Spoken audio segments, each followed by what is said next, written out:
Down, down, down they go. Into the darkness of the grave, gently they go. The beautiful, the tender, the kind. Quietly they go. The intelligent, the witty, the brave. I know, but I do not approve. And I am not resigned. In 1951, a woman died in Baltimore, in America. She was called Henrietta Lacks. These are cells from her body. They were taken from her just before she died. They have been growing and multiplying ever since. There are now billions of these cells in laboratories around the world. If massed together, they would weigh 400 times her original weight. These cells have transformed modern medicine, but they also became caught up in the politics of our age. They shaped the policies of countries and of presidents. They even became involved in the Cold War, because scientists were convinced that in her cells lay the secret of how to conquer death.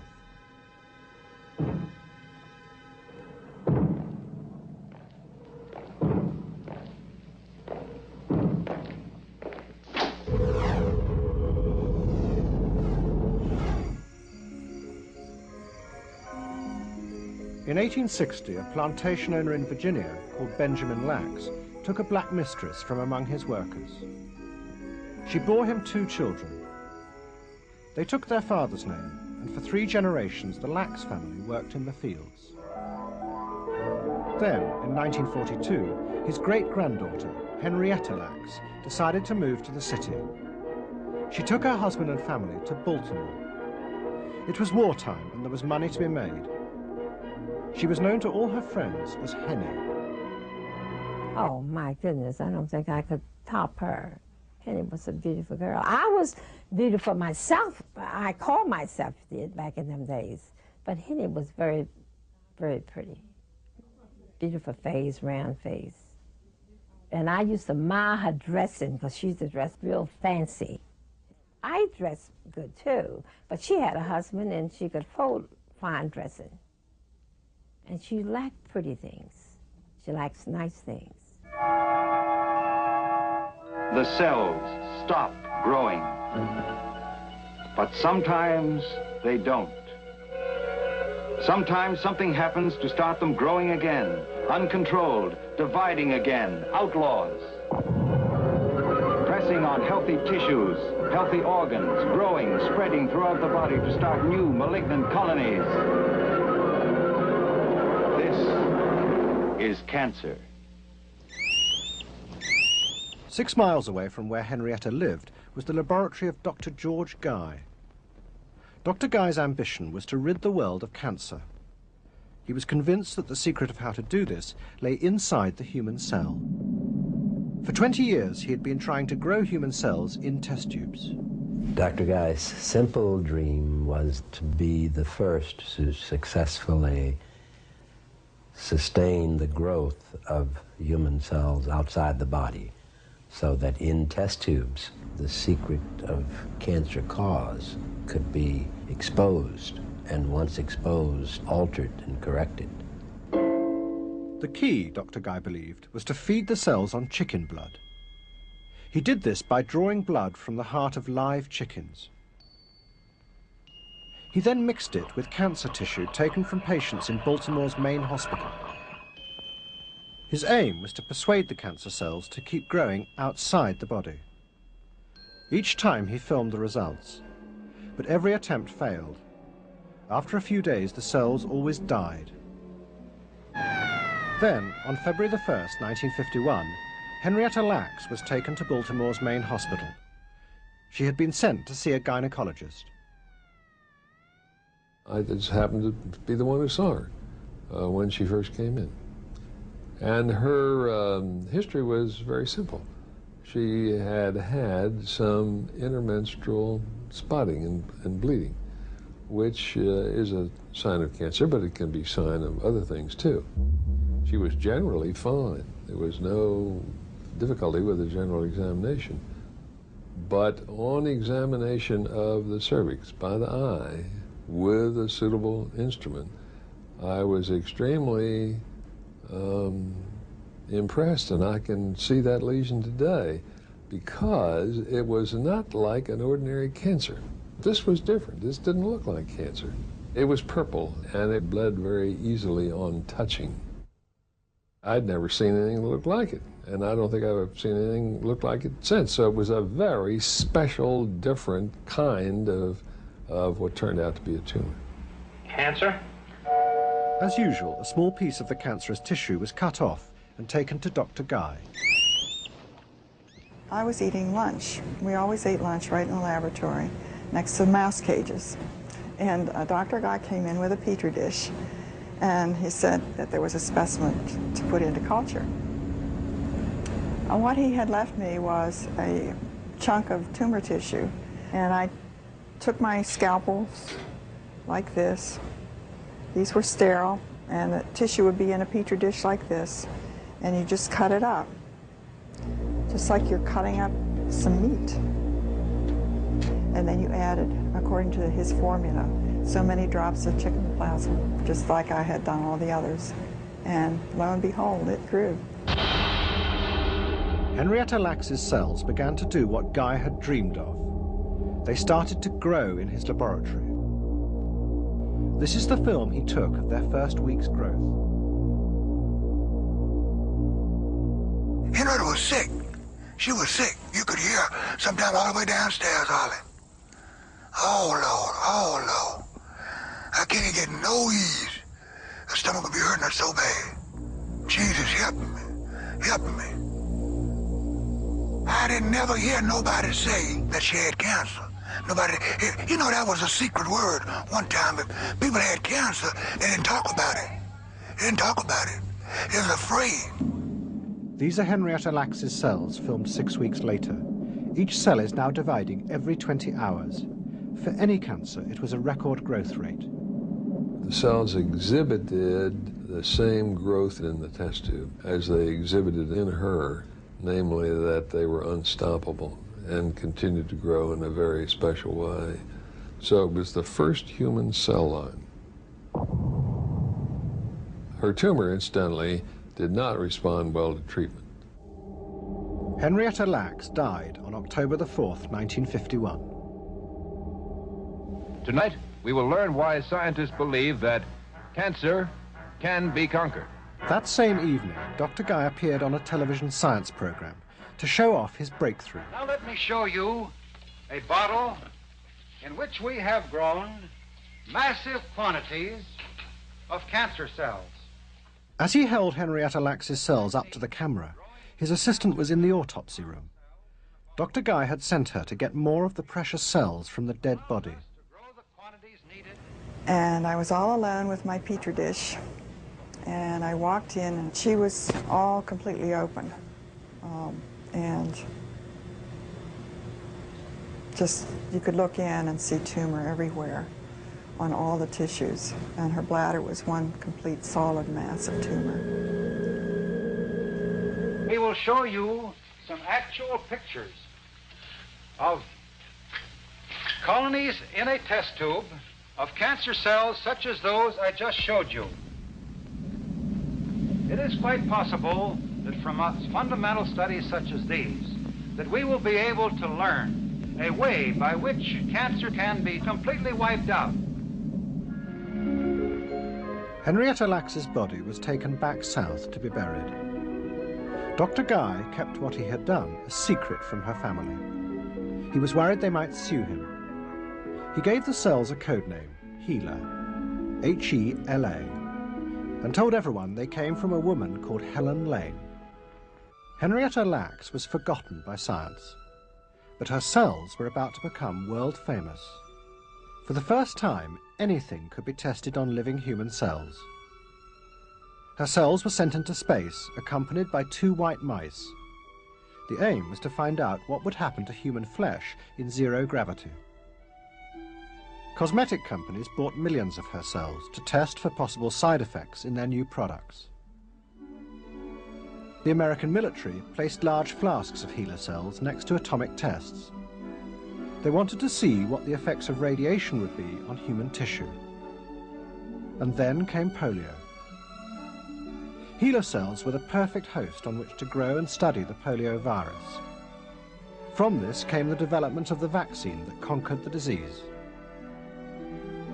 And polio raised a further question. Might cancer too be caused by a virus? And if it was, could it too be cured? It was hoped in the 50s that a virus could be discovered that had been a major cause of cancer and a vaccine developed to that virus to control cancer. And because Henrietta Lacks's cells were cancerous, they had to have the secret of what cancer was and how you could kill it. The first step was to find out whether, like polio, cancer was infectious. Two scientists went to a maximum security prison in Ohio. They took with them large quantities of Henrietta Lacks's cells. This is the first suspension that we'll be using this morning, and down at the bottom here you can see quite a pellet of concentrated cancer cells. This material, the suspension of cells, will then be taken up into a tuberculin syringe and merely injected underneath the skin of the forearm through an area that has been anesthetized with Novocaine. They were inoculating them with HeLa cells under the skin to see if the HeLa cells would grow and cause a cancer. It seemed a very eminently reasonable thing to do. How else are you going to find out if HeLa cells in fact do, spread and cause cancer? Well, now, why did you volunteer for this? My grandmother, my father both died of cancer.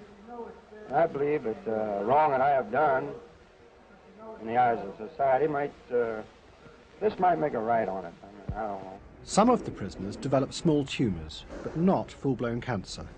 The results were inconclusive. When they cut out the lower one on my arm, you can see here, the top one, they called me back after 14 days, and it did not have to be removed. It had died out in my system. So that is, they think that there's what they're trying to find, immunity to it. But then other evidence emerged that seemed to prove there really might be a cancer virus. Henrietta Lacks was no longer alone in the cell world. Suddenly it seemed very easy to grow cells outside the body. Some were cancerous, others were normal. This is a heart cell growing inside a petri dish. Each cell is beating with the same rhythm as the heart from which it came. Out of this original push, attempts now proliferated everywhere to grow human cells, and many of them were successful. By God, they had cells from lung, and they had cells suddenly growing and rapidly from a variety, a whole spectrum of human tissues. I had prostate surgery, and since the prostate grows so well in the body, I thought, well, it should be able to grow pretty well in our laboratory. So I made arrangements to have the surgeon cut off a piece of the prostate that is removed, mince it up with scissors, very fine, sharp scissors, in a sterile glass vessel. Because the finer you mince, the better chance you have of getting a better yield of cells. In the hunt to start new cell lines, other cell biologists turned to their own families. I decided that I would try to establish a cell line from the amnion at the birth of one of my children. And on the day of my daughter's birth, I appeared with my wife and the collecting materials, which I gave to the nurse. And the material was duly collected. I took it back to the laboratory after assuring myself that my wife and new daughter were healthy. And within a few hours, I could look through the microscope and see the cells from my daughter's amnion. Then the strangest thing began to happen. Many of the normal cell lines suddenly developed cancer. Normal cells lying open in the laboratory would abruptly transform into malignant cancer cells. It became known as spontaneous transformation. I observed in the culture an island of cells that looked different from the normal cell population. Because of my experience with cells by that time, I knew that this was what we then called a spontaneous transformation. That is, the spontaneous acquisition of cancer cell properties by a normal cell in culture. There was now a growing belief that inside malignant cell lines like Henrietta Lacks's was a cancer virus. If it could be found and isolated, cancer would be conquered. But it was going to take a great deal of money. Help came from a woman called Mary Lasker. She was a millionaire society hostess in New York. I think this is one of the most exciting still lifes that Matisse ever did. It's full of color and warmth. I have some pictures here by Cézanne and Manet and Renoir. Lasker's husband had died of cancer. Since then, she had devoted herself to a crusade. She wanted the government to fund a vast project, like the space program, to cure cancer. Believe it or not, the amount of money that's being spent for medical research is, well, it's just fiddling. And you won't believe this, less is spent on cancer research than we spend on chewing gum. But cancer was low on the political agenda. To persuade the politicians, Mary Lasker needed to find the promise of a simple cure. Then one of her scientist friends, Matilda Krim, told her about the virus cancer theory. To Mary Lasker, the virus theory of cancer was very exciting when she heard of it. It seemed to offer a point of attack to the cancer problem, you know. Knowing the enemy is always useful. She called me one day and she says, Matilda, we have to push this campaign for cancer research because this is something the public will be in favor of. Everybody's afraid of cancer. We together started this campaign for cancer research. I'm Bing Crosby, and I am on stage. And that means the show's begun. Lasker and Krim turned to Hollywood. They persuaded the stars to appear in network television shows. Their job was to speak publicly about the thing of which everyone was terrified. Today, I'm 53 years old. I have a family consisting of 6 kids and a wife whom I adore. And I also have lung cancer. You are nobody till somebody loves you. Their other task was to broadcast the confident promises of the scientists. It is my belief that we are now witnessing the beginning of a great explosion of knowledge about this disease, which will culminate in its complete control. Even if I'm gone when you see me speak these words to you, let me join you in this crusade, and let's make this world a world that's cancer-free. But at the very moment when the stars were promising the end of cancer, the cell biologists realized there was something seriously wrong with their science. And the reason was Henrietta Lacks and her cells. It began when a scientist called Stanley Gartler examined many of the major cell lines. He discovered that all of them secreted the same form of enzyme. It was a type found only in black people. The problem was that all the cell lines he looked at came from whites. The only black cell line was Henrietta Lacks. At a packed meeting of cell biologists, Gartler announced the inescapable conclusion. He told them, folks, cell lines that are presumably derived from other tissues in different individuals are not such. These are cells from Henrietta Lacks. If you think you have been working with breast cells, you're wrong. If you think you've been working with lung cells, you're wrong. And kidney cells, you're wrong. You're working with cells derived from a human female uterus. And that's that. And it was very embarrassing, and it's very shocking to many people, and there was a great alarum. I couldn't believe it. He was saying that this enzyme is present only among blacks. So, ergo, this tissue did not come from you. You're white. It must have come from black. If it came from black, it probably came from Gila. So you mixed your cells with Gila. Whether he's, I say he's wrong. I say he's wrong. Many of the cell biologists refused to believe Gartler. But for those who had developed cell lines from their own flesh and blood, the only other explanation was even worse. What Gartler was saying about my daughter's cells was that they had enzyme characteristics of a black parent, which is the reason I ran to the telephone to speak with my wife. And she assured me that I had nothing to worry about. I'm not black, and neither is my wife. Leonard Hayflick never believed what he was hearing. In his particular case, because it involved his own blood, his own cells. It involved, really, to get down to a cellular level, it involved his own sperm and that of the egg of his wife. To me, it had absolutely no importance whatsoever, other than my intellectual curiosity. Bogus. It was a scandal. It was, to put it mildly, something terribly, terribly wrong.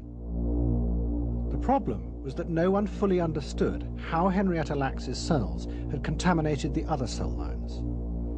There was something wrong in cell biology, but no one knew how big or quite what the problem was. Meanwhile, Mary Lasker had succeeded with her campaign. She had got to the president. Mary Lasker made of cancer a subject to which politicians had to pay attention. The president is here, ladies and gentlemen. And she would go to the White House, either alone or as a guest at a big dinner, and so she pulled out her little notebook and she read the numbers to the president. How many dead, how many sick, how much it costs. And she would say to Johnson, in no time we're going to discover tumor-inducing viruses in humans, and we should have a vaccine against these viruses. You know, that's power. And he performed perfectly. Someday I hope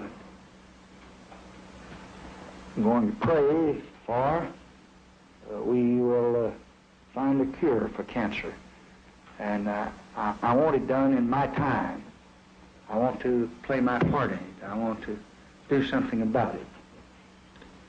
The loneliest moment I ever had in my life was when I learned that my mother was gone from me because of this terrible disease.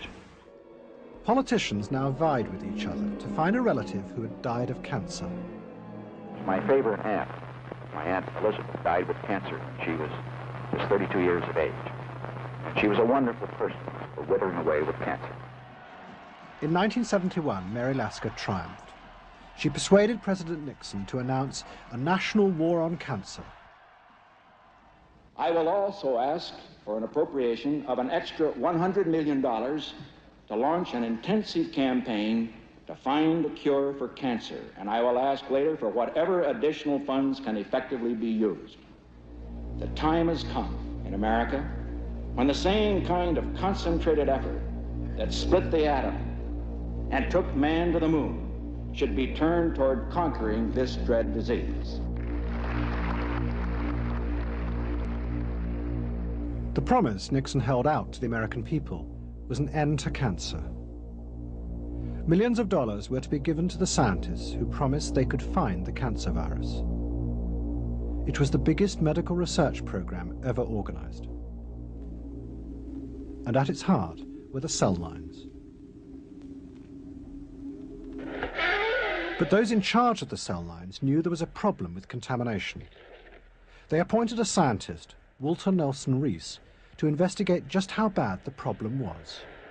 We began to probe and to investigate, purposely looking, not necessarily purposely looking for a mistake, but wanting to know the details of individual cells. And what did you begin to find? And what we began to find was that many, many, many of these cell lines, I mean, eventually over 100 cell lines, were alike. And were alike to HeLa. Nelson Rees discovered that HeLa had a power unlike any other cell line. If just one HeLa cell was dropped by mistake into another culture, or blown across the laboratory by a current of air, this cell would begin to grow and multiply faster than its host. It represented what cancer was dreaded for. A single cell has gone awry. It grows uncontrolled. And the problem was to become much worse. Nelson Rees discovered HeLa cells in places where it didn't seem possible. Building 41 was the most secure laboratory in the world. It had airlocks and a special ventilation system. It had been built to contain the deadly cancer virus when it was found. Nelson Rees examined a breast cell line being used inside the building. He was convinced it had been contaminated by HeLa, but this was impossible. HeLa cells had never been allowed inside Building 41. Walter Nelson Rees contacted me one day and said he had gotten this line from somebody who got it from me, and he said basically that they're HeLa cells, they're not breast cells at all. The reason I was so suspicious of its being HeLa cells is we didn't have HeLa cells in our lab, and I really couldn't see how it was possible. But HeLa had got into Building 41 in disguise. Other cell lines, already contaminated, had been brought in from outside. No one knew that these were infected by HeLa. But then Nelson Rees discovered something even more alarming. He examined what was believed to be the original stock of the breast cell line, HBT3. He found that even these were all HeLa. There had never been any breast cells at all. We had several freezes of HBT3, and we tested every one of them, and they were all HeLa cells. The inescapable conclusion is that the first cell that landed in that Petri dish to grow was a HeLa cell. So had you ever managed to grow a breast cell? No, sir, never did. Kind of got out of the business very quickly after this happened. Why is she so powerful? That I can't answer. One just simply does not know what the constitution is of HeLa cells. One does not know what the constitution is, why it is that in spite of insults, human insults, insults in culture, temperature changes, letting them lie overnight on the counter without being incubated, there'll always be a HeLa cell growing. What Nelson Rees had discovered began to undermine the war on cancer. At its headquarters in the suburbs north of Washington, urgent meetings were held. If Nelson Rees was right, hundreds of the cell lines on which the whole program depended were contaminated. It meant that all the research done using these lines was suspect. Was he right? Of course he was right. And it turned out later, you know, when we took all the cooperating laboratories and went back and looked at everything, we found out it was right. How serious is that? Well, I would say that virtually all of the scientific conclusions that I've reached are worthless. It is devastating, ultimately, to have wasted 3 years, 4 years on the wrong cells. If your entire program was built upon the study of specifically what's going on in your cell system, you're working with the wrong cell line. It's comparable to thinking you're living in a palace and actually you're living in a cabin, in a log cabin somewhere. It's not just that this culture was contaminated with HeLa, it's that the entire scientific community in one way or another is contaminated with the wrong information, with the wrong results, and with no advance. It was becoming clear that the scientists had completely misunderstood the evidence in front of their eyes. Some now began to question the original theory of spontaneous transformation. It said that cells spontaneously turned into cancer in the laboratory because of a virus. But maybe the cancer had not been caused by a virus. Maybe it had simply been a contamination by HeLa. Could this mean there was no such thing as the cancer virus? But then, the Russians found the cancer virus. In November 1972, an American delegation of scientists visited Moscow. The Russians told them that they had found the human cancer virus in 5 different cell lines. It was the breakthrough. Well, they were claiming they had discovered the human cancer virus, that this was a human tumor virus growing in human cancer cells isolated from different organs. And there were, I think, 5 different laboratories in Moscow that had the similar claim. As simple as that. It's possible that the Russians had this, and they thought it's possible that they had it. Politically, it would have been a tremendous thing for them. It would have been a true finding. It would have truly established them in the eyes of all the world. That indeed they were the first to isolate a human tumor virus, which we were looking for, which we were working toward all of these years of the virus cancer program. It was a proud moment for the Russians. They sent samples of the 5 cell lines to the Americans. All their visitors could offer in return was a box containing viruses that caused cancer in animals. National Institute of Health, USA. А в ней вирусы животных, вирусы опухолей животных, те, на которых производились все исследования в то время. Это мышиные вирусы вот в этой коробке. Здесь вирусы куриные вирусы. Как отзывались на этот подарок? Очень хорошо. Ну, прекрасно. Но это от сердца. The Americans immediately flew the Russian cells back to Washington. They were taken in great secrecy to the headquarters of the War on Cancer. Our purpose was to test their viruses and their cells for the known viruses. There was evidence that the Russians had been correct, that there was a viral reverse transcriptase in the supernatants from these cells. So they had viruses? They did have virus. But it was our job to confirm everything we had been told. So the cells were also examined to demonstrate that they were of human origin. This is when we sent them to Walter Nelson Reese.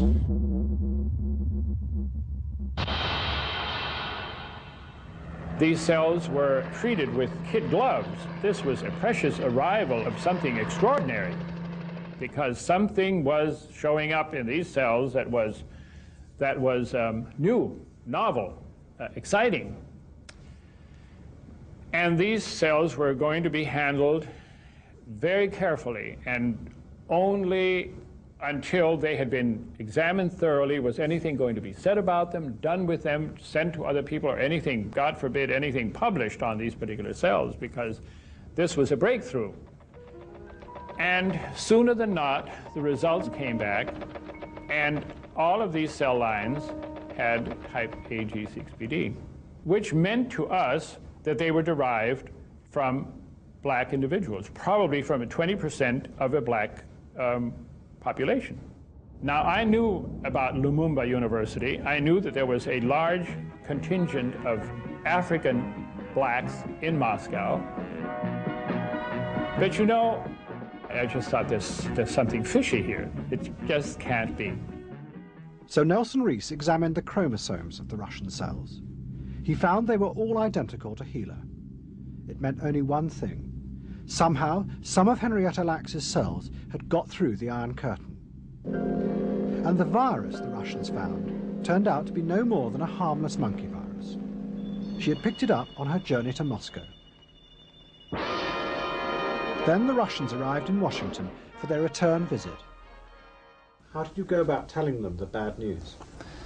It was difficult. As I recall, we had one of the joint meetings of the two delegations in Bethesda. The Russian scientists on one side of the table, and the Americans on the other side, and all this sort of thing. We even brought in the scientist, Walter Nelson Reese, who had worked on this one cell line that they thought was a human tumor cell line producing product. It inadvertently became a national and international event, because I was clearly blurting out the fact that this was one and the same cell line, albeit perhaps different cultures, of cells from Henrietta Lacks with the same identical virus growing on them, and had nothing to do with some new discovery. And this is a slap in the face. Нельсон Рис, он показал по хромосомам, по характерным хромосомам и по характерному маркерному ферменту, он смог идентифицировать линии, которые на самом деле являются HeLa. Так сказать, не соответствует своему названию, на самом деле является HeLa. Ну, в общем, это уже сразу стало ясно, что и в Америке линии загрязнены, во всем мире, и к нам. Они же пришли, они не у нас были вывезены, эти линии, они же тоже к нам пришли из Америки, из Европы. Наверное, отреагировали. Наверное, отреагировали. Ну, может, старались не очень показывать это дело. Так, вот так. Не очень показывать.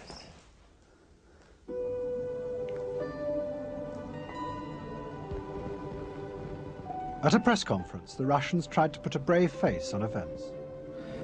Позвольте прежде всего поблагодарить Permit me, first of all, to правительство Соединенных Штатов thank the government of за the United States приглашение of нашей America. делегации. Our delegation considers this trip to be very beneficial and very useful. Sure. May I please intervene?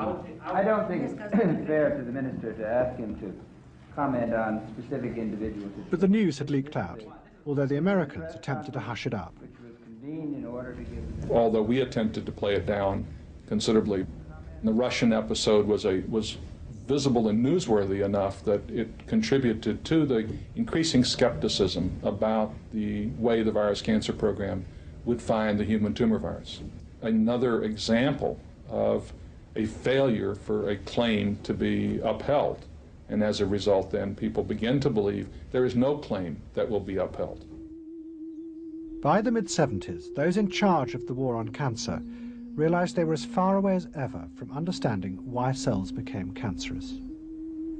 Billions of dollars had been spent, but they had found no virus. And so political pressure and all of this sort of thing started building up. And sooner or later, they came to realize that, well, the virus cancer program isn't that great. You have not come across a human tumor virus yet, and you've been in business since 1964. The program died. I'm not saying it died a miserable death, it just disappeared. What had begun as a vast project to push back the boundaries of death had failed.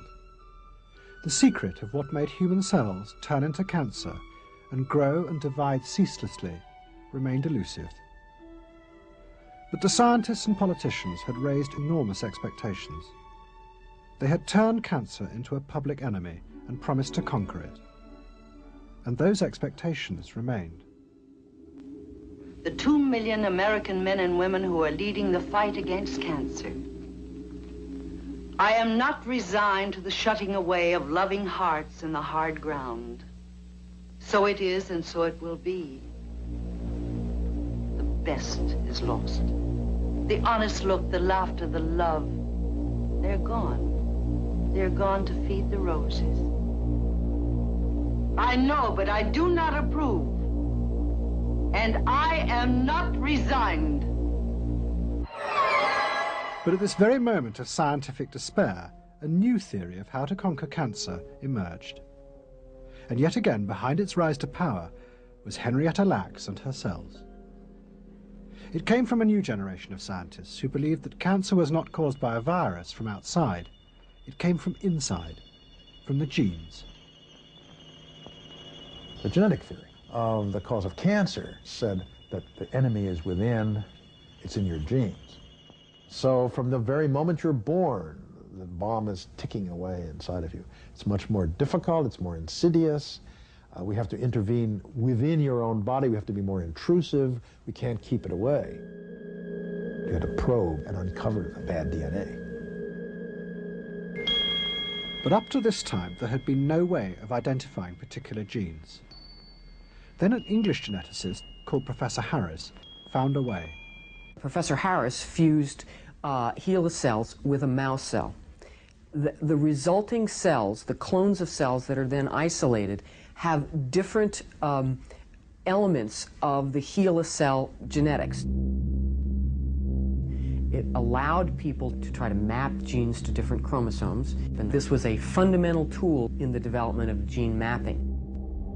Henrietta Lacks now became an object of fascination for geneticists. They wanted to know everything about her, not just her cells, but her entire genetic history. The problem was, she was dead. You couldn't study her genetics because she had died. So the only way to figure out what she was genetically, in terms of all these different markers, was to go back to her family. In 1976, a team of geneticists set out to track down the remaining members of the Lacks family. They found her husband and 4 of her children still living in Baltimore. I say it was about 15 or 20 years after she'd been dead, and they wanted to do this genetic research to find out whether any of the kids carried her, the same gene that she carried or whatever. So they wanted blood, so they came, and they asked permission to draw blood from her children. A doctor and a nurse came to the house and had all of us there.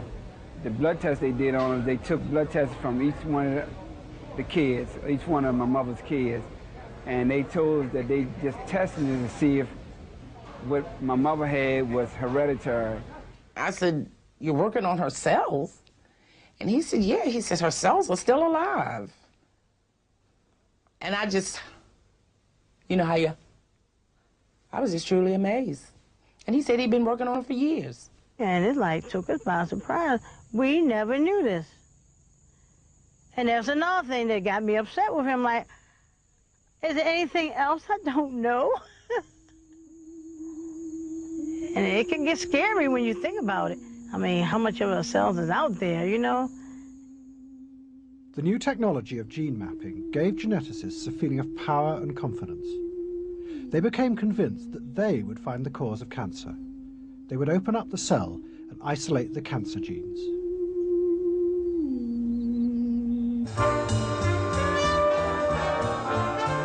And yet again, Hollywood became involved. The stars turned out to fund the scientists who offered a new promise. They would find the cancer genes and then repair or replace them. And cancer would be cured. What you're here to support tonight is something that is somewhat of a new approach to try and identify and understand the basic mechanisms that change a normal cell into a malignant cell. And then once we understand these mechanisms, to try and direct our therapy specifically at those alterations. Well, their view of the world is that if I knew the sequence of a gene, I would know what it does. And if I know what it does, then I'll be able to replace its faulty operation by giving it something else. And so people give them lots of money, they give them their faith, they believe in them, they hope in them, because they're going to save me by screwing around with your genes. And if cancer could be cured, one could make a great deal of money. The new biotechnology firms, which grew up in the 80s, seized on the promises being made by the scientists. The scientists said to the capitalists, we now have a technology that's going to enable us to cure cancer. And it was more than hope. It was a belief. And it fostered the biotechnology industry. I mean, if it was possible to conquer cancer, you're probably talking about the largest market in the world. And remember, all human beings are equal. There's almost no other products outside of bullets that work on all people equally. And so suddenly there was an opportunity to make a lot of money. They're profiting off of her while her family remains ignorant of all the things about her. Because they've taken the cells and used it without permission. They have also distributed without permission. Does she belong to the family? And they also have research, you know. And one reason, because this is a family matter. Thank you. Sell it to him. Sell it. 5,000 Genentech. The Lacks family began to learn more about what had been done with their mother's cells. They decided to approach lawyers to see if they could claim some of the money. I went to the lawyers because I wanted to find out what is happening with her cell. From my research, I found out that they selling her cells all over the world. And I just wanted to find out who is making money off my mother's cells. I was kind of angry about it, or mad about it in a way, because it was something that no one knew about. The lawyers approached most of the major biotechnology and pharmaceutical companies. Everywhere they were turned away. It seemed they had no legal case. Henrietta Lacks had died too long ago. Faced by this, the Lacks family decided that if they couldn't win any money, they would fight for recognition for their mother. They began a campaign which was picked up by radical black magazines. We got a lot of pictures of around here like this, around the market, up John Hopkins Hospital.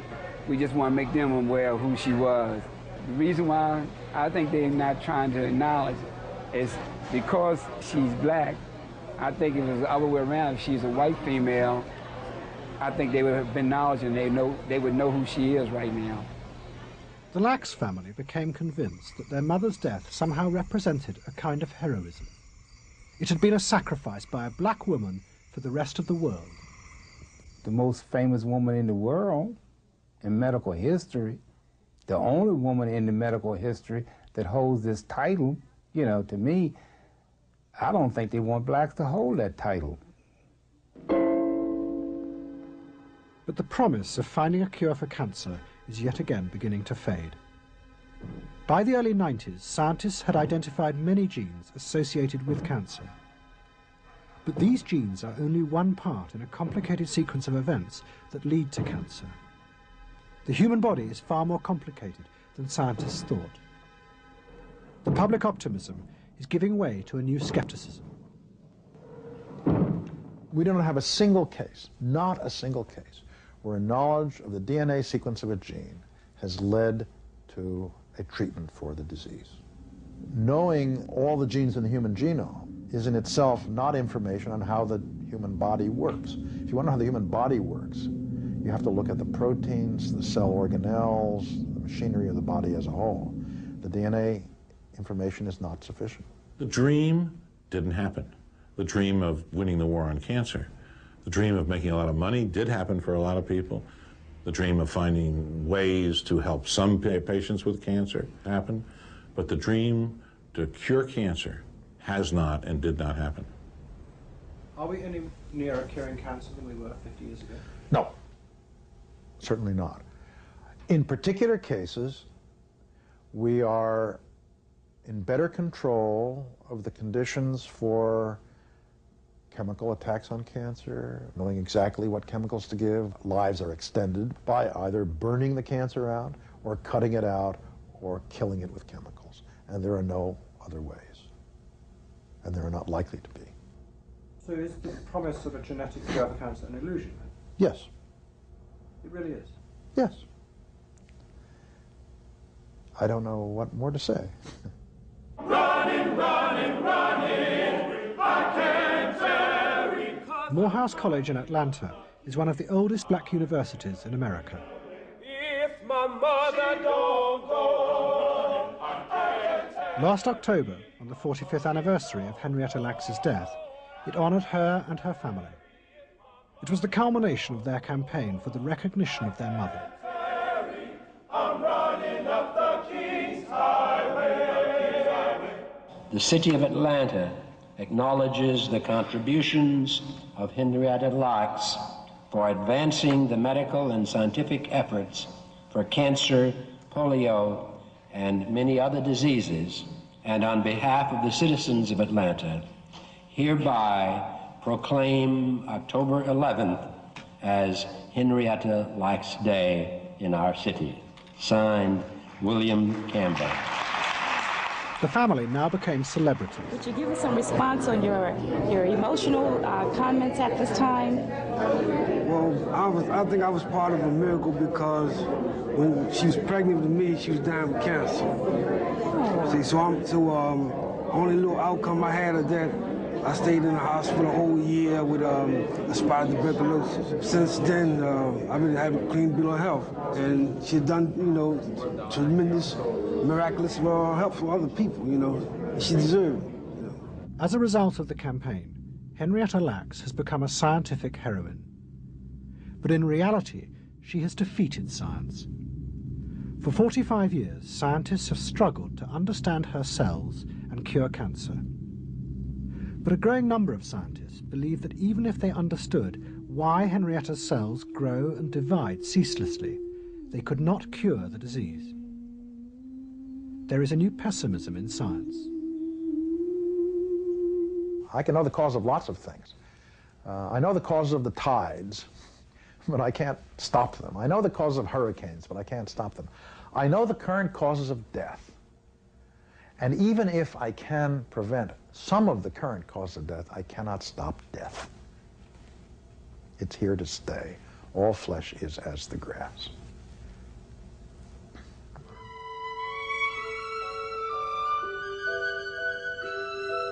Gila will live forever, perhaps.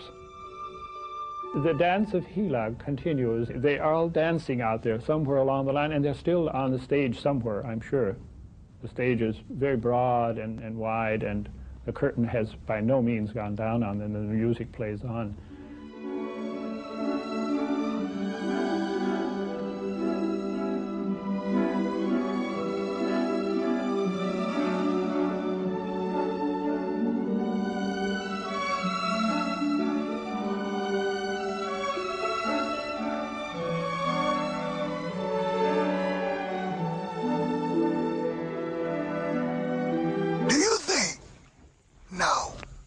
Stupid ass, but do you think himself still living?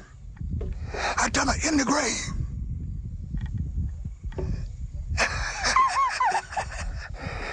Oh, no, I don't guess they are.